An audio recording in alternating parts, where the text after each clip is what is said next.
My daughter kicked me out for being an extra mouth, and the move I made next changed everything.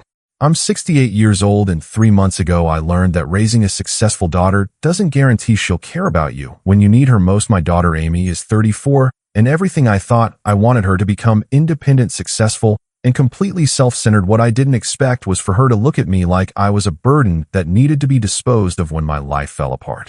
Let me back up and explain how I got here. 2 years ago, my wife Linda passed away after a brave fight with Alzheimer's. We'd been married for 42 years, and watching her fade away was the hardest thing I've ever experienced. By the end, she didn't recognize me anymore, didn't remember our life together, didn't even know her own name. But I stayed by her side every single day, because that's what you do when you love someone.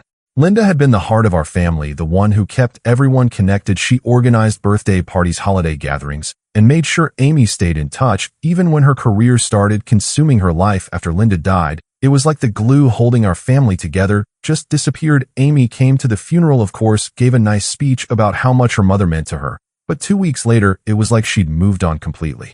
I stayed in our family home for about a year after Linda passed, trying to maintain some sense of normalcy. The house was too big for just me, 5 bedrooms and a yard I could barely keep up with anymore. My arthritis was getting worse, my blood pressure medication made me dizzy, and some days I could barely muster the energy to make myself dinner. Amy would call maybe once a week if I was lucky, usually just to check that I was still alive, not because she actually wanted to talk.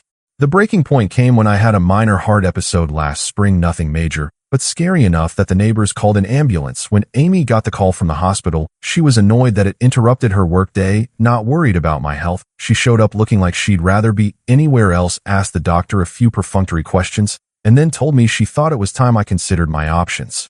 My options, that's how she put it, like I was a problem that needed a solution. She started bringing up assisted living facilities, showing me brochures for places that looked more like prisons than homes. When I told her I wasn't ready for that yet, that I still felt capable of living independently, she got that frustrated look she'd worn since she was a teenager, whenever she didn't get her way immediately. Then came the financial pressure. Amy had always been good with money, maybe too good. She'd built a successful career in corporate finance and lived in one of those sterile modern condos downtown that cost more per month than I used to make in a year. She started lecturing me about how expensive it was to maintain the family home, about property taxes and utilities and repairs. The thing is, I wasn't asking her for money. I had my pension, Social Security, and some savings. Linda and I had been careful with our finances our whole lives. We weren't rich, but we weren't destitute either. But Amy kept talking like supporting me was this enormous burden she was carrying, when the truth was I'd been supporting myself just fine. What really bothered me wasn't the money talk, it was the way she looked at me like I was already dead, just too stubborn to lie down. You know that look when someone's calculating how much easier their life would be if you just weren't around anymore. Amy had perfected that expression. 6 months ago, she convinced me to sell the house, said it would be better for everyone if I moved in with her temporarily while we figured out a more permanent solution. I should have known it was a trap, but I was lonely and tired, and the idea of not being alone in that big empty house anymore seemed appealing. Moving in with Amy was a mistake from day one. Her condo was designed for one person, specifically one person who was never actually there. She worked 12-hour days most weekends, and when she was home, she acted like I was invading her space. My bedroom was actually her home office, so she'd set up a fold-out bed in the corner like I was a house guest who'd overstayed their welcome.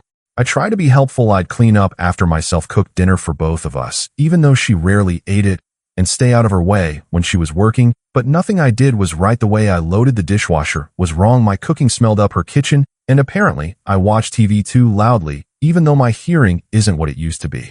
The complaints started small, but they kept building. I was using too much hot water in the shower, leaving crumbs on the counter, making too much noise. When I got up early, I felt like I was walking on eggshells in what was supposed to be my temporary home, trying not to give her any more reasons to resent my presence. Then 3 months ago, everything came to a head. Amy had been unusually quiet for about a week, barely speaking to me, except to point out things I was supposedly doing wrong. I should have seen it coming, but I was too busy trying to be the perfect house guest to recognize the signs. She came home from work on a Friday evening with that familiar frustrated expression and told me we needed to talk. Those 4 words that never lead anywhere good. She sat down across from me at her glass dining table, the one that always made me nervous because it looked too expensive to actually use, and delivered the speech she'd obviously been rehearsing. "Dad," she said, using that condescending tone she'd developed sometime in her 20s, "this arrangement isn't working out. I need my space back." And honestly, having an extra mouth to feed is putting a strain on my budget. An extra mouth to feed.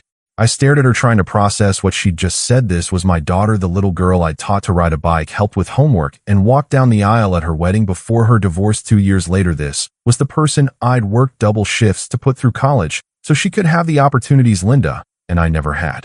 Extra mouth to feed, like I was some stray dog she'd taken pity on instead of her father, who devoted his entire life to making sure she had everything she needed. But Amy wasn't done. She'd found what she called a perfect solution, a senior living community about an hour outside the city. It was affordable according to her research, and they had activities and meal plans and medical staff on site. Everything an aging parent could need, she said, like she was trying to sell me a vacation package.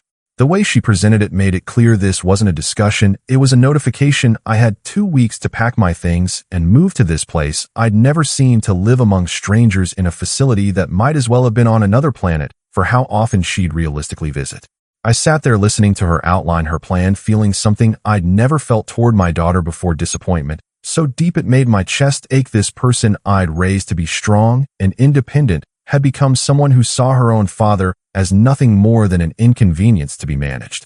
That night, I lay awake on that uncomfortable fold-out bed, staring at the ceiling and realizing that Amy had already written me off. She wasn't looking for a solution that would work for both of us. She was looking for a way to get me out of her life with minimal guilt. But what Amy didn't know was that her old man still had a few tricks up his sleeve. The next morning, Amy left for work without saying goodbye, which had become her standard routine over the past few weeks. I'd learned to recognize the sound of her heels clicking across the hardwood floor, followed by the slam of the front door. That meant I had the apartment to myself for the next 12 hours. I made myself coffee using the single-cup machine she'd reluctantly let me use and sat down to think about my situation, really think about it for the first time since this whole nightmare began. I'd been so focused on trying to be accommodating, so worried about being a burden, that I'd lost sight of what was actually happening here. My daughter wanted me gone, that much was clear, but the way she was going about it, the casual cruelty of calling me an extra mouth to feed, the complete dismissal of everything I'd done for her over the years, that revealed something about Amy's character that I'd been blind to for too long. See, I'd always made excuses for Amy's behavior, told myself she was just driven, focused, ambitious, all the things Linda and I had encouraged her to be. We'd celebrated her promotions, her salary increases, her ability to afford things we'd only dreamed of. We'd been proud that our little girl had made something of herself in the world. But somewhere along the way, Amy had learned to measure everything in terms of cost and benefit, including her relationships. She'd calculated that maintaining a relationship with her aging father was more expensive than it was worth, and she'd decided to cut her losses. The senior living facility brochure was still sitting on the coffee table where she'd left it the night before. I picked it up and really looked at it, this time Golden Sunset Manor, it was called, which sounded about as depressing as it looked in the pictures. The residents in the promotional photos all had that same vacant smile that said they'd given up on having any control over their own lives. I called the place pretending to be interested and spoke to a cheerful sales representative who was obviously used to dealing with adult children looking to warehouse their inconvenient parents. The monthly fee was substantial, not quite the bargain Amy had made it out to be, and the waiting list was 6 months long. 6 months, that meant Amy had been planning this for half a year, researching facilities, making inquiries, probably even putting down a deposit, all while pretending that my living with her was a temporary arrangement. While we figured things out together, she'd been lying to my face for months. When Amy came home that evening, I was waiting for her with the brochure in my hand. I asked her about the waiting list and watched her face change when she realized I'd called the facility. Her expression shifted from surprise to annoyance to something that looked almost like panic. Well, she said, setting down her briefcase with more force than necessary, I wanted to make sure we had options. I didn't want to wait until the last minute and find out there weren't any openings. Options, right? So she put me on a waiting list without telling me, essentially signing me up to be institutionalized without my knowledge or consent. I asked her when exactly she'd done this, and she got defensive, said she was just being proactive, just trying to plan ahead. But I could see the truth in her eyes. Amy had been counting down the days until she could ship me off to Golden Sunset Manor. She'd probably marked it on her calendar like any other business deadline. The fact that it was her father's life she was planning to dispose of didn't seem to weigh on her conscience at all. That's when she said something that made my blood run cold. Dad, you have to understand, this isn't personal, it's just practical. You need more care than I can provide, and keeping you here isn't sustainable for either of us. Not personal to move your father into a facility an hour away, where he doesn't know anyone, where he'll be lucky to see his daughter once a month, where he'll spend his remaining years among strangers waiting to die. I looked at this woman who shared my DNA, who'd sat on my shoulders at parades and cried in my arms when boys broke her heart, and I realized I didn't recognize her anymore. The Amy I'd raised would never have talked about her father like he was a business problem that needed solving. But there was more. Amy had apparently been researching my finances too. Without my permission, she knew about my pension, my social security, my savings account. She'd calculated exactly how much Golden Sunset Manor would cost and determined that I could afford it myself, which conveniently meant she wouldn't have to contribute anything. She'd done a complete cost-benefit analysis of my life and determined that the most efficient solution was to warehouse me somewhere I couldn't inconvenience her anymore. The fact that this place was an hour away from everything I'd ever known, everyone I'd ever cared about, was just a bonus as far as she was concerned. When I asked her how often she planned to visit, she got that same annoyed expression she'd worn when I'd asked about loading the dishwasher differently. As often as I can, Dad, but you know how busy work gets. Translation: never or close to it. I'd be lucky to see her on major holidays, and even then she'd probably find excuses to cut the visits short. That night, I made a decision. I wasn't going to let Amy dump me in some facility where I'd fade away forgotten and alone. If she wanted me out of her life, she was going to get exactly what she asked for, but not in the way she expected. I had resources Amy didn't know about, connections she'd never bothered to learn about, and a lifetime of experience dealing with people who underestimated me. She thought she was dealing with a helpless old man who'd gratefully accept whatever scraps of attention she was willing to throw my way. She was about to learn just how wrong she was. The next morning, I started making phone calls. Amy had already left for work, so I had the whole day to set my plan in motion. The first call was to my old friend Frank, who'd been my construction supervisor back when I was working. Frank was about my age, but he'd invested in real estate over the years and now owned several rental properties around the city. Frank, I said when he picked up, I need a favor, and I think you're going to find this interesting. I explained my situation without going into too much detail about Amy's behavior. Frank had known Amy since she was little, had watched her grow up at company picnics and barbecues. When I told him I was looking for a place to rent, he immediately offered me one of his apartments. It's a nice one-bedroom place downtown, he said, much nicer than those senior facilities, and the rent's reasonable. I've got good tenants in the building, quiet, responsible people. You'd fit right in. But here's the thing, Frank said, and I could hear the smile in his voice. I've been looking for someone to help me manage the properties, someone I trust who knows about maintenance and dealing with contractors. You interested in a little part-time work? Was I interested? Frank was offering me exactly what I needed, a place to live and a way to earn some extra income while staying active and useful. It was perfect, too perfect to be a coincidence. Frank had always been sharp, and I suspected he understood more about my situation than he was letting on. The second call was to my lawyer, Jim Patterson, who'd handled Linda's will and our estate planning. Jim was semi-retired, but he still took care of a few long-time clients. I told him I needed to review my will and make some changes. Some significant changes. I'd been planning to leave everything to Amy. It seemed like the natural thing to do as my only child, but Amy's behavior over the past few months had made me reconsider whether someone who saw her father as an extra mouth to feed deserved to inherit the fruits of a lifetime of hard work. Jim understood immediately. We should definitely review your options. He said there are several ways to structure your estate depending on your goals. My goals had become very clear. I wanted to make sure my money went to people who would appreciate it and use it well. Amy clearly didn't need my inheritance, and more importantly, she didn't deserve it. The third call was to my old buddy Carl, who worked at the bank where I'd had my accounts for over 30 years. Carl had helped me set up automatic bill payments and manage my finances after Linda died, and he'd always been straight with me about money matters. Carl, I said, I need to understand something about my accounts. Amy seems to think she knows details about my finances, and I'm wondering how that's possible. There was a pause before Carl answered. Thomas, the first probably shouldn't tell you this, but Amy came in about 6 months ago. She said she was helping you manage your affairs and asked for account balances and transaction histories.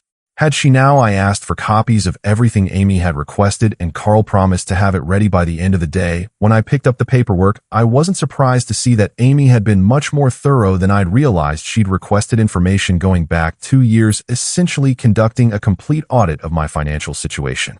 This wasn't casual concern about her father's welfare. This was detailed research conducted by someone who wanted to know exactly what she stood to inherit. Amy had been planning my future based on calculations she'd made about my money, and she'd been doing it for months. That evening when Amy came home, I was sitting at her dining table with a stack of paperwork in front of me. She saw the bank documents and her face went pale. "Dad, what's all this about?"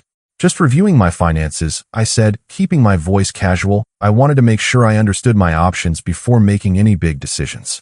She sat down across from me, and I could see her trying to read the papers upside down. "Amy," I said, looking directly at her, "I've been thinking about what you said about this arrangement not working out, and I agree." Relief flooded her face. She probably thought I was going to make the Golden Sunset Manor transition easy for her. "I found a nice apartment downtown," I continued. "I'll be moving out this weekend." "An apartment," she said, and now she looked confused. "We're downtown, and how are you going to afford rent?" That's when I told her about Frank's offer, about the property management job, about how I'd be staying active and contributing instead of vegetating in some facility. Her expression shifted from confusion to something that looked almost like panic. "But Dad," she said, "you don't need to work. You should be retired enjoying your golden years." Enjoying my golden years, right? Like sitting in a sterile facility, playing bingo, and waiting for visits that would never come, was supposed to be enjoyable. I also told her I'd been reviewing my will. She tried to act like this was no big deal, but I could see the tension in her shoulders. She'd clearly given a lot of thought to her inheritance. "I've decided to make some changes," I said. "I want to make sure my money goes to people and causes that really need it." "What kind of changes?" she asked, and her voice was carefully controlled. "Well, there's a scholarship fund at the community college that helps older adults go back to school, and the food bank where your mother used to volunteer. They could use ongoing support, and Frank's been talking about creating a fund to help seniors age in place in their own homes instead of being forced into institutions." Amy was quiet for a long time, processing what I just told her. She was smart enough to understand that I wasn't just talking about charitable giving. I was talking about fundamentally restructuring my estate in a way that would significantly reduce her inheritance. "But Dad," she said finally, "don't you think family should come first?" "Family," I repeated, letting the word hang in the air. "Between us, you mean like how you put family first when you called me an extra mouth to feed?" Her face flushed red, but she didn't deny it. "Amy," I said, my voice staying calm, "you've made it very clear that you see me as a burden, an expense, an inconvenience to be managed. You've spent months researching ways to get me out of your life. With minimal effort on your part, you've been planning my future without consulting me, and you've been investigating my finances without my permission." I stood up and gathered my paperwork. "So I'm giving you exactly what you want. I'm getting out of your life, but I'm doing it on my terms, not yours." The move I was about to make would change everything, but not in the way Amy expected. Moving day arrived faster than Amy expected. I'd spent the week packing my belongings, which didn't amount to much after living in her spare room. For 6 months, most of my furniture was still in storage from when I'd sold the family home, so it was mainly clothes, books, and a few sentimental items. Frank showed up bright and early with his pickup truck ready to help me move. Amy had already left for work, which was probably for the best. She'd been unusually quiet all week. Ever since our conversation about my will, I could tell she was trying to figure out how to approach the subject without seeming greedy, but she hadn't found the right angle yet. The apartment Frank had found for me was everything he'd promised: a clean one-bedroom unit in a well-maintained building with tenants who actually seemed happy to be there. The previous tenant had been an elderly woman who'd moved to be closer to her grandchildren, and she'd taken excellent care of the place. More importantly, the building was in the heart of downtown, walking distance to restaurants, shops, the library, and the community center where Linda used to volunteer. I'd have more social opportunities in 1 week than I'd had in 6 months of living with Amy. Frank introduced me to Mrs. Chun, who lived next door. She was a retired teacher about my age who immediately invited me over for coffee and told me about the building's weekly poker game. Apparently, I'd landed in the middle of a thriving community of active seniors who looked out for each other. This is what retirement should look like, I thought, as Mrs. Chun showed me around the building's common areas, not warehoused in some facility, but living independently among friends and peers. By the time Amy came home from work that evening, I was completely moved out. I'd left my keys on her kitchen counter along with a note thanking her for her hospitality and giving her my new address and phone number. She called me within an hour. "Dad," she said, and I could hear the strain in her voice, "I didn't expect you to move out so quickly. I told you I was moving this weekend. Amy, you've been complaining about me being here for months. I thought you'd be relieved." "Well, yes, but we should have talked about this more, planned it better." "Planned it better like the way you planned to put me in Golden Sunset Manor without discussing it with me first." There was a long pause before she said, "Dad, about your will, we should really sit down and talk about your plans." And there was the real reason for her call. Amy had spent the week calculating how much money she stood to lose if I followed through on my threats to restructure my estate. She suggested we meet for dinner that weekend to discuss my future plans. The irony wasn't lost on me. A week ago, she couldn't wait to get me out of her life. Now suddenly, she wanted to have long conversations about my well-being. I agreed to meet her, but I had my own agenda. The restaurant she chose was expensive, which told me she was planning to put some effort into this conversation. She was dressed nicely, had obviously prepared talking points, and was using her most caring daughter voice. Dad, she began, I've been thinking about what you said about changing your will, and I'm worried you're making emotional decisions that you might regret later. Emotional decisions, interesting way to frame it, Amy. She launched into a speech about the importance of family, about how she'd always be there for me, about how she just wanted what was best for me. The same woman who'd called me an extra mouth to feed was now talking about family loyalty and unconditional love. But I let her talk because I was curious to see how far she'd go. She even apologized, she said she realized she'd been stressed and hadn't handled the living situation as well as she could have. She talked about finding better ways to support me going forward, about being more involved in my life. It was a performance worthy of an award, and it might have worked if I hadn't spent the past week talking to Frank, Mrs. Chuen, and the other residents of my new building, people who actually enjoyed spending time with older adults who saw experience and wisdom as assets rather than liabilities. Amy, I said when she finally finished, I appreciate the apology, I really do, but I've made my decision about the will, and I'm comfortable with it. But don't you want your money to stay in the family? She asked. It is staying in the family. I said the community college scholarship is going to help people like your grandfather who never got the chance to finish his education. The food bank serves families in the neighborhood where you grew up, and the fund to help seniors age in place that's going to help people maintain their dignity and independence instead of being shuffled off to institutions. Amy's carefully composed expression started to crack. But what about me? She said. What about your actual daughter? What about you, Amy? You make more money in a year than I made in 5. You own a condo that's worth more than the house I raised you, and you've got a successful career and a bright future. You don't need my money. But it's not about needing it, she said. It's about what it represents. It's about family legacy. Family legacy. I thought about that for a moment. Amy, you want to know what my legacy is? It's not money. It's the way I raised you to be independent and self-sufficient, the way I taught you to work hard and take care of yourself. You've achieved all of that. But somewhere along the way you forgot that success isn't just about accumulating wealth. It's about how you treat the people who love you. It's about remembering where you came from and taking care of the community that helped shape you. I pulled out an envelope and handed it to her. Amy opened it and found a copy of my revised will. The bulk of my estate was indeed going to charitable causes, but I hadn't completely cut her out. She was still inheriting enough to make a difference, just not enough to retire on. She stared at the papers for a long time. Dad, she said quietly, I know I haven't been the daughter you deserved lately. I got so focused on my career, on being successful, that I forgot what really matters. That was closer to a real apology than anything she'd said before. Amy, I said, I hope someday you'll understand that the way you treated me these past few months wasn't just hurtful. It was a window into who you've become, and that person isn't someone I'm proud of. But people can change, I continued. Your mother always said you had a good heart buried under all that ambition. Maybe losing most of your inheritance will help you find it again.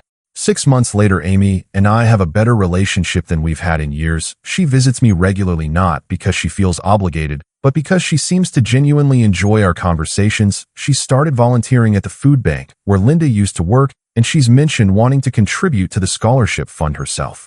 Frank's property management job turned out to be exactly what I needed. I stay busy, help other tenants with maintenance issues, and earn enough to supplement my pension. I've got a social life again, thanks to Mrs. Chuen and the poker group, and I feel useful in a way I hadn't for years. The apartment is perfect, the building is full of interesting people, and I wake up every morning looking forward to the day ahead. Amy learned that treating family like a burden has consequences, and I learned that sometimes the best gift you can give someone is the opportunity to become a better person, even if it costs them most of their inheritance. To learn the lesson,